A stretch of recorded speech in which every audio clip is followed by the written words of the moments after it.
Here it is, the final piece needed to complete the Precision Series Radiator Springs, the Doc Hudson Racing Museum, and other little spots of the same area. This thing is absolutely amazing. I mean, when I first took this out of the package, when it arrived in the mail, I was stunned. Without even opening the roofs up or without seeing the working lights, without seeing all the little details up in person, I was blown away. I'm shocked at how well this thing is made. Like, it really makes me hate Mattel because this is what we could have had. This is what could have been.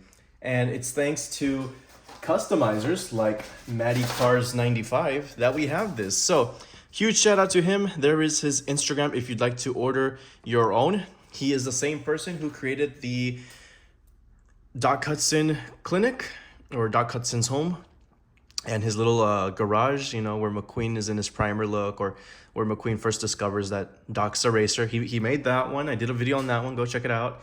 He also did the courthouse. And then I think the last one he did was the abandoned buildings. I don't know if it was the courthouse or the abandoned buildings. That was the last one. It was one of those two. And then here we are with the fourth building, the Racing Museum. I was waiting so freaking long for him to make this thing. And after lots of patient waiting, here it is, the Racing Museum in all of its glory, and man, it was worth the wait. Getting on down here to look at the details, the Racing Museum sign is absolutely gorgeous. There's working doors in all of these little bays here, which, I mean, it's just fantastic. You have 21 accessories, you have plenty of flowers, you have the Racing Museum sign right here that is not placed. You can remove it and place it again. And the main meat itself, the Doc Hudson wing of the museum, as Mater would call it. 3 piston cups, all on display, just like at Carsland. They are removable, and they are part of the 21 accessories. It's just such a fantastic piece. And we're just jumping right into it because this thing is just breathtaking. You don't even know where to start. All the little details that went into this thing are absolutely insane. The more you look, the more you will find. I mean, this is very good quality. And the quality of his sets has improved set after set after set. This one here in particular is probably his best work yet, because you have, for the first time ever for him, removable parts of the road. Oh yeah, like a real set, with the knobs and everything, and with number codes to make sure you put them in the right spot. Even the cement pieces are separately fitted, and there is 2 ways to expand and play, as the instructions suggest here. You can do the small or the large. Right now we are, of course, exposing the large one. So the small one, essentially, you only have, I believe, if I'm looking correctly here, well, the 2 road pieces, and that's it. You don't have this other small chunk in this. So basically the small omits this right here and this right here. So you're only left with this little front portion right here, which isn't that bad. I like the bigger one. It just feels better, and you know, but for storage purposes, let's see how the smaller one looks. So after removing the extra parts of cement and road, I can definitely say I think this is what Mattel would have given us if this thing really came to be. No sidewalk on this side, no sidewalk on this side, just end of building to end of building, as they would usually do with a lot of the other sets for the sake of space and I guess saving money. But this doesn't look bad at all either. This is extra. He didn't have to make this, but he did, and it just makes it look a lot better. I don't mind the smaller version. It looks fantastic, and it definitely gives me Mattel vibes. But for the sake of completing the town, making it look bigger, bolder, and just have more room for the cars to roam around, like free space, these pieces come in handy so much. This looks great, but the other one is a lot better. I prefer the large version. Looking at the instructions here, well, this is basically the unpacking instructions that came with it. Slowly unpack, and you pick up with 2 hands by the base. Do not leave in direct sunlight. AA batteries not included, but they are needed. You lift the roofs vertical by red tab. Slide battery pack forward and pull up to install the batteries, of course.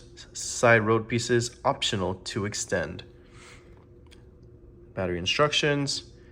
That little red tab is this one right here next to the racing museum part, so you can look inside of Doc's museum.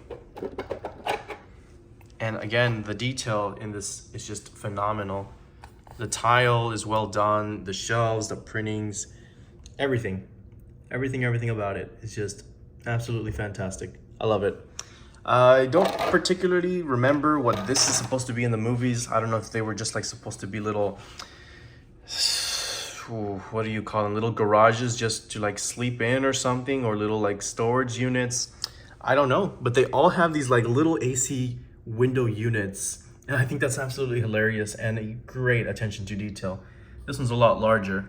And then here you have the battery pack, very cleverly stowed in there. Like I said, this is his best set yet, because the other ones didn't have a storage compartment for the batteries. The other ones didn't have clip-on road and sidewalk pieces. They didn't have lights on the, oh, just the Doc Hudson one. That one didn't have lights, but the other two did. It's crazy how far he's come with his projects, and I'm sure there's more to come. I'm sure this isn't the end of it. He's probably going to cook up a lot more different things from Radiator Springs eventually. But for whoever was trying to complete Radiator Springs itself in the flesh, this was the grand piece to complete it all. So of course, as set dressing, you can put a lot of these little items like the mini tool cart, this little miniature replica piston cup. And I'm just gonna place them the way they were in the photos. These little gas cans that like Fillmore would wear in the first movie. Stack of tires. I don't know if they're Hudson. Yeah, they're Hudson Hornet tires. I was gonna say McQueen, but it would have said Lightyear or something. This little random tool cart was in this little large storage unit along with a cone. This other random cone was in this storage unit as well. And then you get plenty of flowers. You get 1, 2, 3, 4, 5, 6, 7, 8, 9, 10 of them. And of course they do work as set dressing. And there you go. That is the racing museum. So now we're gonna get on down in there, get some more detailed shots with all of these other vehicles that we have here from the first Cars movie, and then we will show this thing during nighttime. Whoever's curious what the underneath of this set looks like, there you go.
I absolutely love this racing museum diorama. It is absolutely phenomenal. If you have the money for this thing, go buy it. Like, you will not be disappointed at all. This thing is just packed with details. The lights just top it all off. And I mean, it's huge. It's huge. Look, compared to my hand, this thing is huge. It's taking up a lot of the desk here where I film my videos. So now it's time to go put it with all the other sets on display. And there we go. Nearly a perfect fit. Just the front sidewalk piece and the road don't really fit, but it fits perfectly in this new cube, along with the rest of them. Every single one of them. And I guess you could say the rest of the room fits as well. I will see you guys in the next one when I do the 2025 apartment tour. Thank you guys so much for being patient with me. This video was supposed to come out way earlier this month, but it took way longer than I anticipated. But the place is nearly complete and it should be ready by the time the next video is uploaded, which will be the complete 2025 Piston Cup Productions apartment tour. I will see you all there. Piston Cup Productions signing out, and I will see you guys next week.